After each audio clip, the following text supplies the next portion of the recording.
Welcome to Parrot Literary Corner. I'm sure it's been a long time that you've not seen this face. This is Mutiu Olawuyi, and of course, I have my co-host with me, Dustin Pickering. Over to you. Yes, we're promoting this wonderful anthology here at Parrot Literary Corner. It's the Literary Parrot, which was appropriately named by me, Dustin Pickering. And I think you'll guys out there who have not purchased it yet will appreciate this book quite a bit. It's got wonderful work, global work. It's all over the planet. We have scoured the earth for your words, and we're out here promoting it right now. So if you haven't bought a copy, please do get in touch with the Amazon company and get on there and look us up. And it's Parrot, the Literary Parrot Series One. The link is tinyurl/ the Literary Parrot, so that'll get you right there on there with the literary parrot. We have some wonderful contributors. So why don't we have Matteo tell us a little bit about some of these guys in here? We've interviewed quite a few poets over the last quarter since March. I believe we started the program, if I'm I correct. guess before we get to that stage, it will be important we go into the introduction to this anthology. What inspired us to get to establish? I mean, to initiate this wonderful anthology that you can never find in any part of the globe. As unique as the Parrot Literary Corner is, that's how unique the book or the anthology is.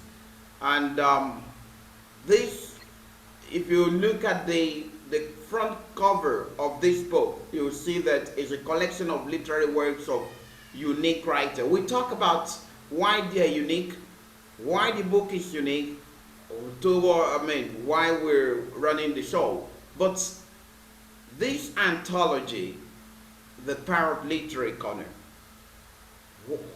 what inspired us to come up with this is it's funny in one way, and it's also something that we believe that it's high time we connect the dots in the literary world. There are a lot of anthologies across the globe. We've had a lot of international anthology, but this is different. This is different because those who have in the anthology are people that we have given the voice to on our platform. They have established themselves in their various domains across the globe. They established themselves within their demography. When we talk of establishment, we don't discriminate whether you are into academic or you are a street writer or a street artist. As long as you have shown yourself that you are passionate about literature, you are passionate about art, you are passionate about what you do in the area of creative writing, you are absolutely welcome. And we don't care how far you've achieved in terms of paper, in terms of academics, as long as you have not been you have not been opportune to get the platform to convey your message beyond the writing part on the show, and you've not also been able to have one or two of your work on our website, which of course the New York Parrot, which is a journalistic literary platform. That means that you haven't done enough. So you have to have got to that stage before you can get yourself in the anthology. So beyond this, I think we are not. I believe that Dustin would let us know: is it just an anthology that is going to be once in a lifetime, or is it something that will be coming again and again? Please tell us more about the literary part. Well, the literary period is fantastic, and it is a once in a lifetime opportunity for poets and writers. But we will be publishing it multiple times each quarter. The next will be in December, and as I said, this is a once in a lifetime chance for all you writers out there to get involved in the literary community at large in a broader scope. in a much bigger way than you have been. And that's part of the beauty of this program is we have a platform that will give you a space to talk about your work, your efforts in social activism, your efforts in literary activism. What are you curating? What is your next project? We give you the space, and we love to give the space to artists because it is a wonderful thing going on in the world that art is being created massively, and we have these communication capacities to bring people together in a way that has not happened. It's unprecedented in the history of the world, for people to be able to globally be arranged through the internet, and far away, thousands of miles away from each other, to come together and say, what can we do to bring hope to this planet? What can we do to bring joy to somebody all the way on the other side of the world? And so we have stretched all the way across, as far as Nepal and India, at the continent of Africa. We've also gone as far as different European countries such as Denmark. We've been all over Sweden, the United States, Canada, everywhere. We have not stopped. We have been tireless in our pursuit of poets, tireless in our pursuit of vigorous poetry, and tireless in our pursuit of vigorous prose. We would like to hear more from you guys on this show.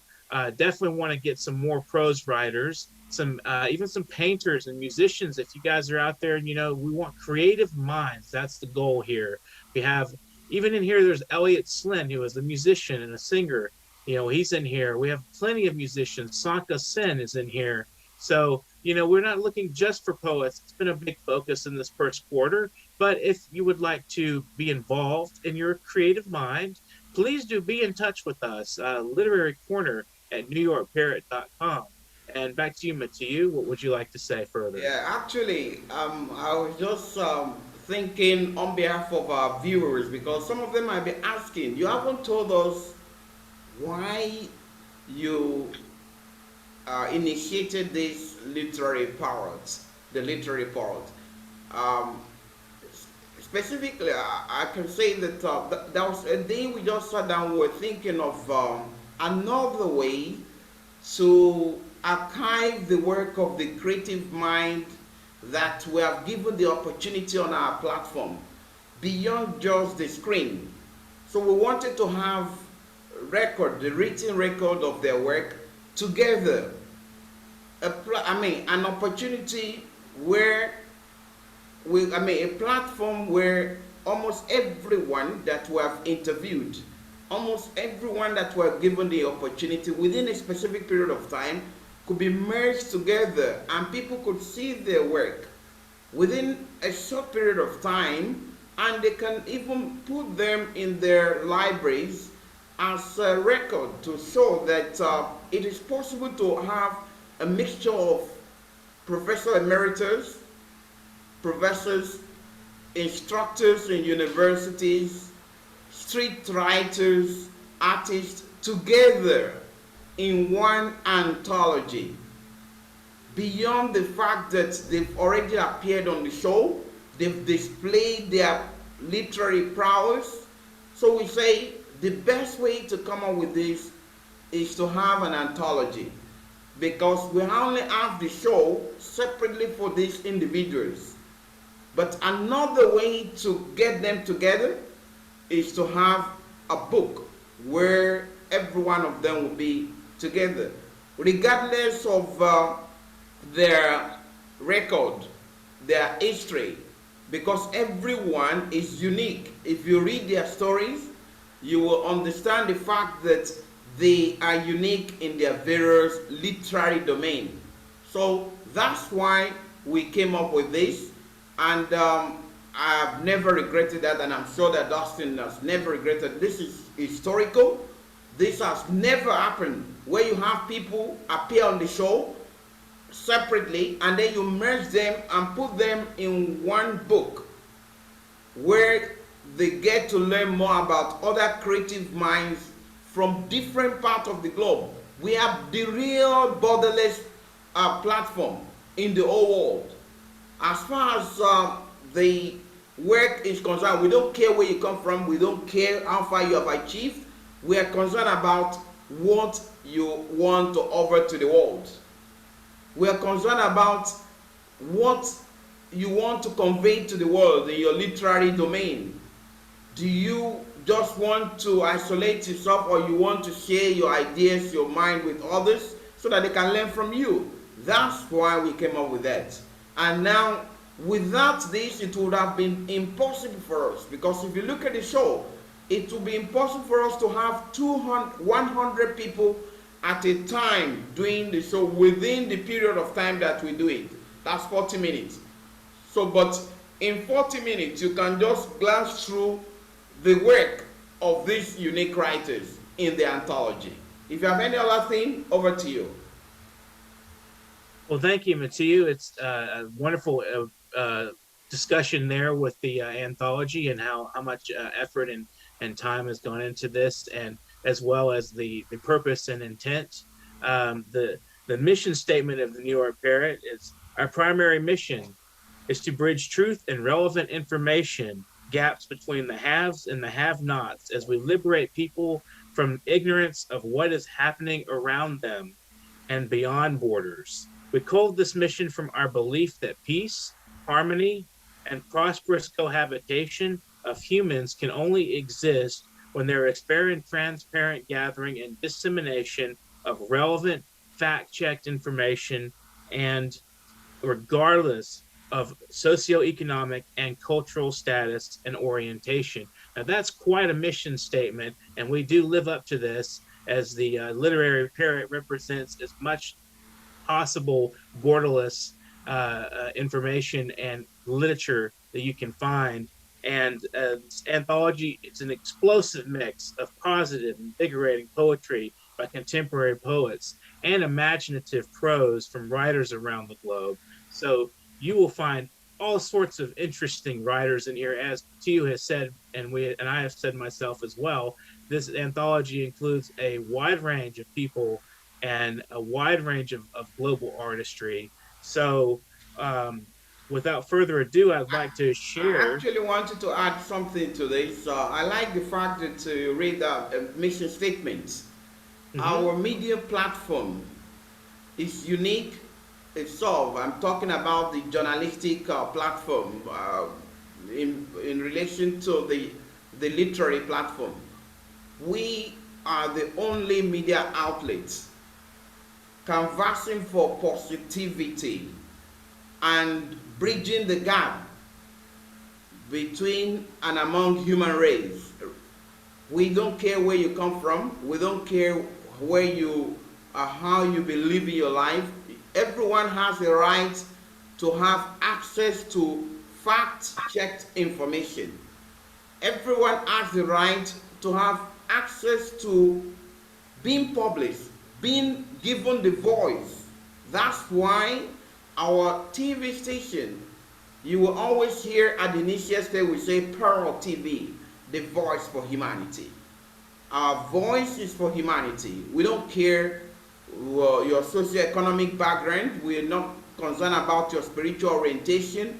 Whatever, wherever you're coming from, we have the voice for you.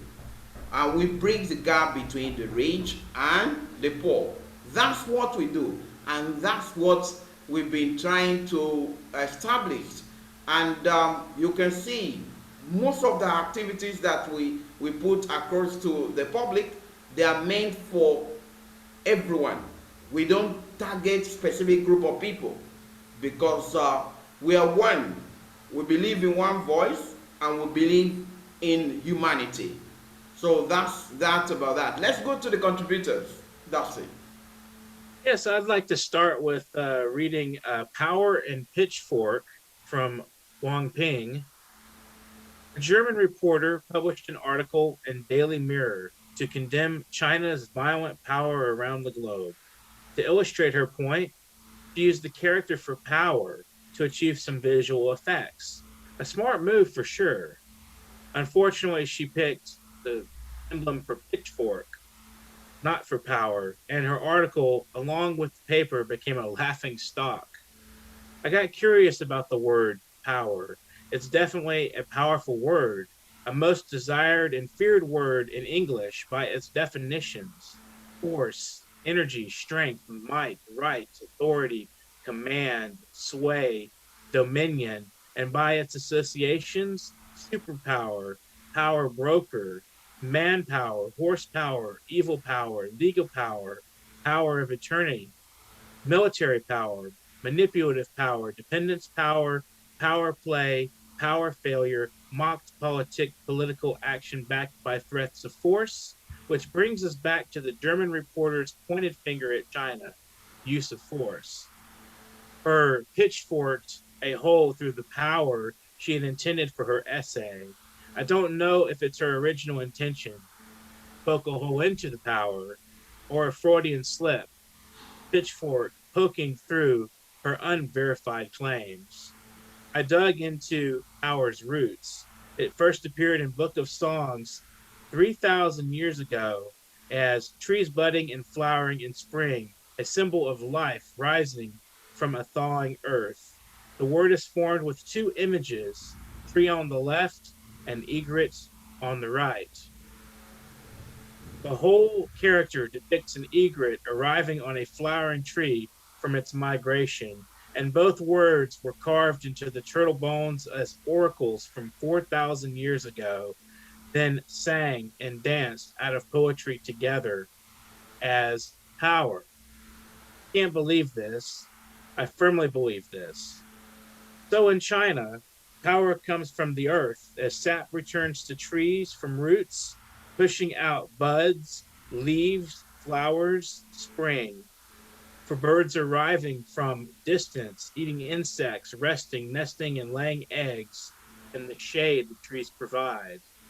In Chinese consciousness, power dances in a symbiotic relationship. Life helps each, benefits each other, cohabits together. No wonder Chinese associations with power are power balance, power structure, power wisdom, power measurement, and hundreds more. Power is balanced between dependence and independence, through harmony, through beauty. And the second meaning of power, believe it or not, is scale, the balance of all things on earth. A tree is a master of balance in order to stand on earth and dance in the wind. Bird is the best balancer of all in order to fly, ride air, and land on trees and water. When two masters dance together, only beauty and poetry can come out of such relationship. Is this power? I believe it's true power, mightier than super money, super power, super authority, super law, super weapons like mother of all bombs, super politics, mocked politique. You're an idiot, people say. How can a bird, a tree, a scale, let alone a poem, compete with the mightiest authority, law, nuclear bombs, and all other evils on earth? I say, of all the harsh, violent, and ruthless forces related to the word power, there's a forgotten word: willpower, preserved for love and beauty.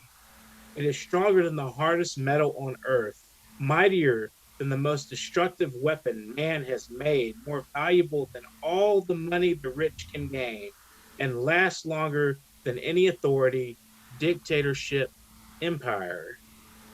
And it's never forgotten, always living inside us in every form of life.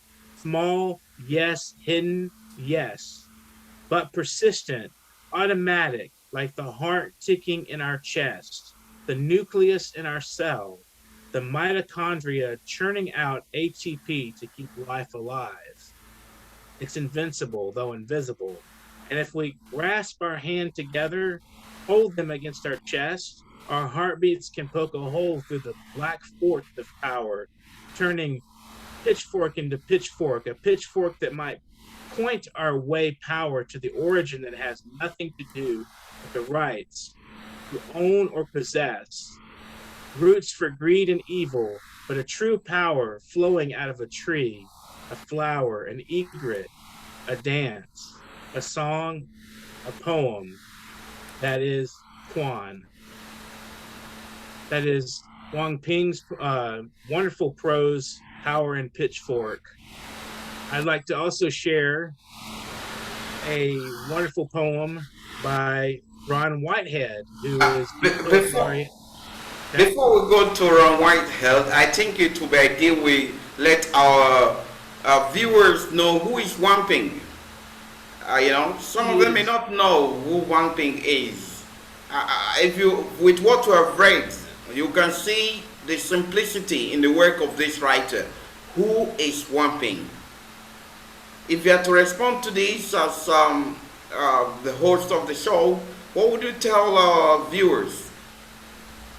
she is Beat Poet Laureate of Minnesota, and she is one of the most popular Chinese American writers today, author of multiple books and poetry collections. And I recently purchased her book on foot binding in China, which is an interesting expose. And we discussed that on the program. And she's done quite a lot of multimedia presentations as well. You can find online. She's got a Wikipedia page, so check that out. And I was loved the conversation we had with her. She's very charming and very polite and calm and nice to have a wonderful talk with. And as she says, she likes to irritate fake liberals. I think it says she's friends to all sentient humanity. So that's pretty apt description. One of our most recent book is My Name is Immigrant, which is Yes. going viral. It's simple, it's straightforward. It talks about her life story, how she came from China, how she managed to cope and and became American by all means. I experienced from the first day she entered the United States up until the time she finished the book. And what makes that book unique is the fact that she made it so simple for readers to understand by giving what we call the narrative, the simplest narrative poetry you can ever find in this modern time. And if you're an immigrant in any part of the globe, you will definitely find yourself in the book. My Name is Immigrant. If you have not read the book, please grab a copy. Let's go to Whitehead, please. Yes, Ron Whitehead, Beat Poet Laureate of the United States, shooting up poetry in New Orleans. Near the levee, a maroon Hudson sedan, driven by Neil Cassidy, pulls up to a dilapidated old house with tall grass and weeping willows in the yard. It's 509 Wagner Street, Algiers, the home of William S. Burroughs. Neil, Jack Kerouac, Al Hinkle, and Lou Ann Henderson arrive from the road to spend a few days with Burroughs. Burroughs rarely goes out except to make his connection. He invites Kerouac to try his orgone accumulator. Burroughs says, sit inside and you'll absorb life principle atoms right out of the atmosphere. He attempts to convince Kerouac into abandoning his road trip with Cassidy. Years later, I'm in New Orleans, standing outside the Howlin' Wolf Club. I'm here to produce yet another Beat Generation spirited 48-hour non-stop music and poetry insomniacathon. And I've been burning up the road day and night with no end in sight. I'm feeling burnt out, tired to the bone. So I'm searching for a fix of poetry to shoot into my blood, to rejuvenate my spirit. I'm calling on Bill Burroughs and Jack Kerouac and Neil Cassidy, but I haven't found my orgone accumulator, my new poetry yet, and my head is banging so low it's dragging the ground. I've known nothing but failure lately, and I've been burning the candle at both ends so long, there's nothing left of me but smoke and ashes. So I'm wondering if the time has finally arrived for me to become cinder for that long distance, never ending railroad track to nowhere. My spirit screams out for help, and in a flash I hear Allen Ginsberg whisper, take a hand, share the word. And out of the blue, the poetry gospel starts flowing through my groin and my gut and my heart and my head. And oh my oh, I jump and shout and sing. Yes, right in front of the Howlin' Wolf Club. I've grabbed hold of my poetry spirit, and by now someone's singing and banging up the piano. So I open the door and peek in, and lo and behold, there's Dr. John doing double note crossovers and over and unders.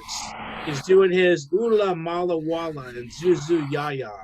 He's playing and speaking in tongues right here in the middle of the holy New Orleans afternoon. And out of the blue, I find the poetry I've been looking for.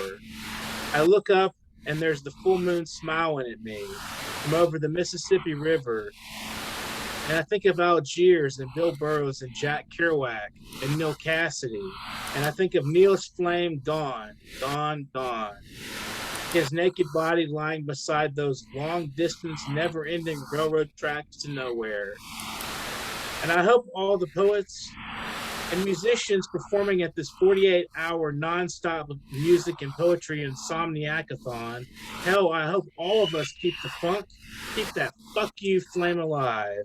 Don't let the system break you. Don't let life break you. And I hear Dr. John playing that piano and singing his boogie woogie end of the world blues. And in that moment, I know my reward is in the experience of poetry.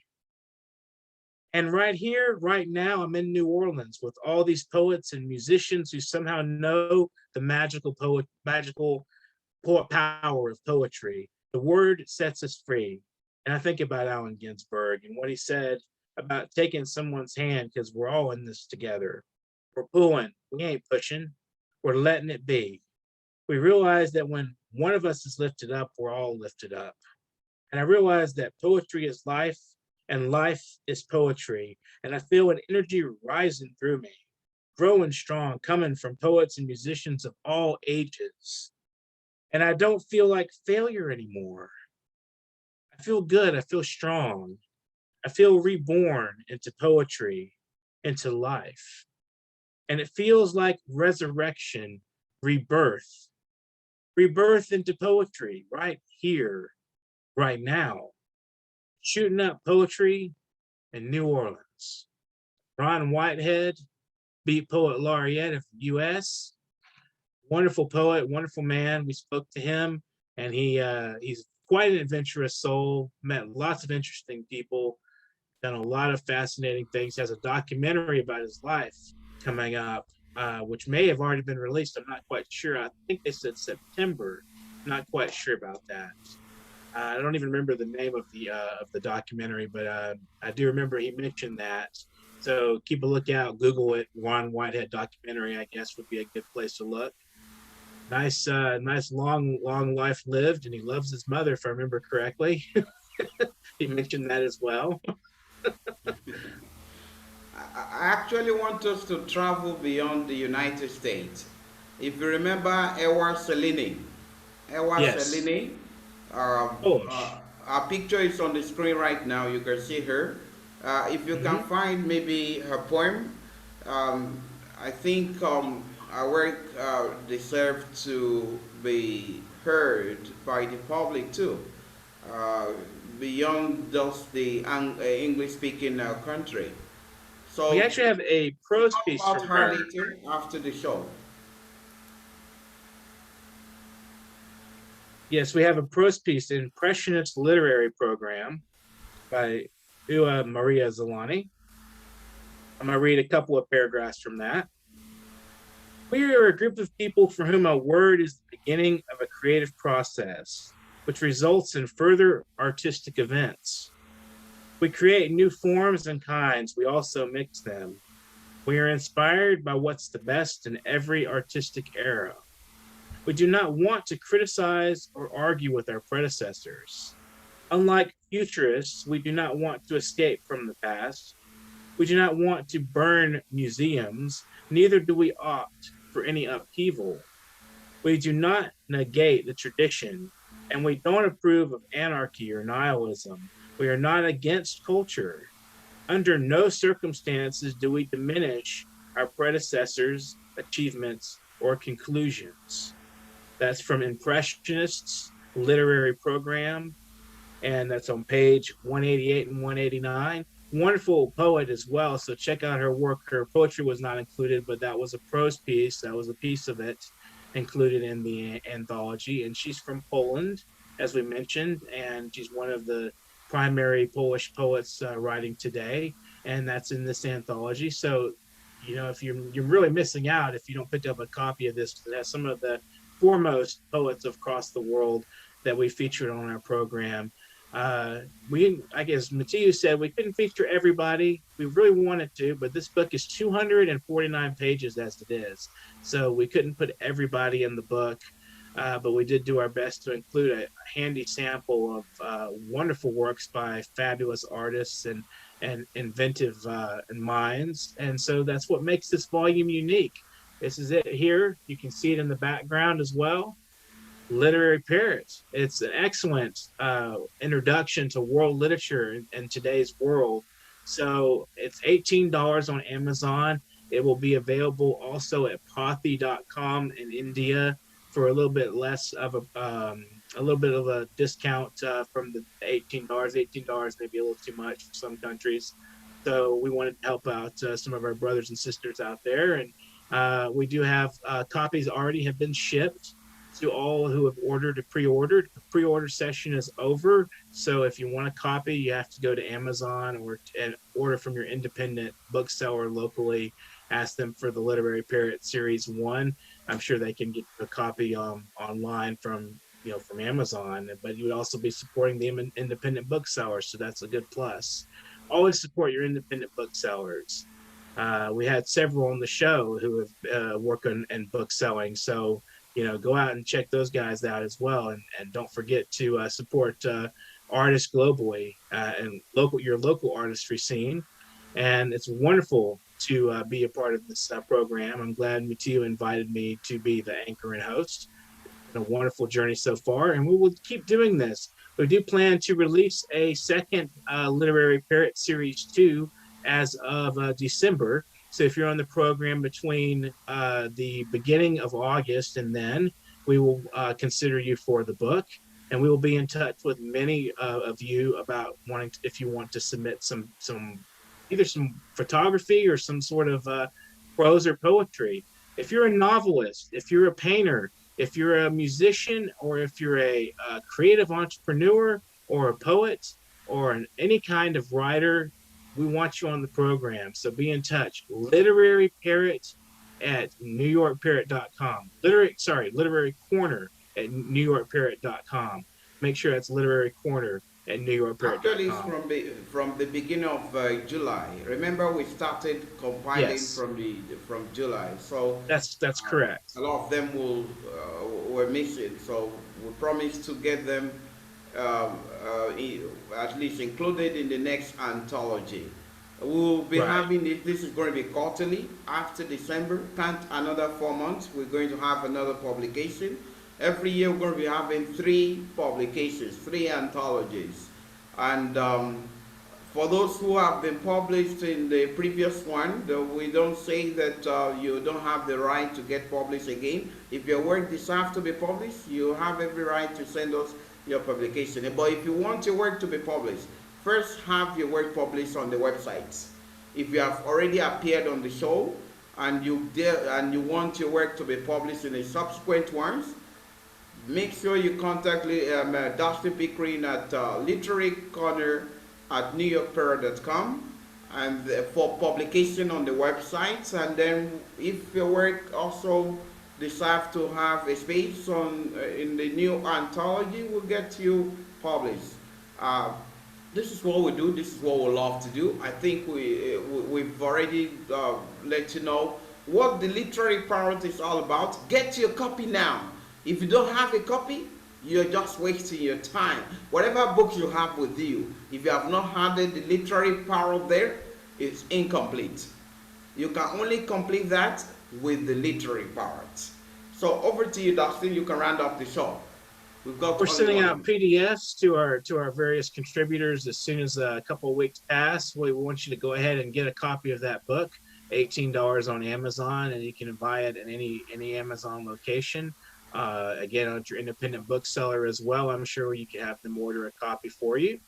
And just remember, we're trying to promote this book as heavily as possible. So if you have any opportunities, we will send out a press release, a press package for anybody to share their to their local newspapers, radio stations, anything of that nature. If you can do that, we would be more than grateful. And thank you so much for being a part of this, everyone out there, everyone who's been on the show, everyone who's listened. 1 million subscribers. We want you 1 million subscribers. Literary Parrot wants 1 million subscribers. Thank you so much, everyone out there, and be in touch. Literary Parrot, Literary Corner at NewYorkParrot.com. You can donate at paypal.me/nyparrot. Thank you so much for listening. I hope you enjoyed the program today. Good night and good day. Thank you so much for your time.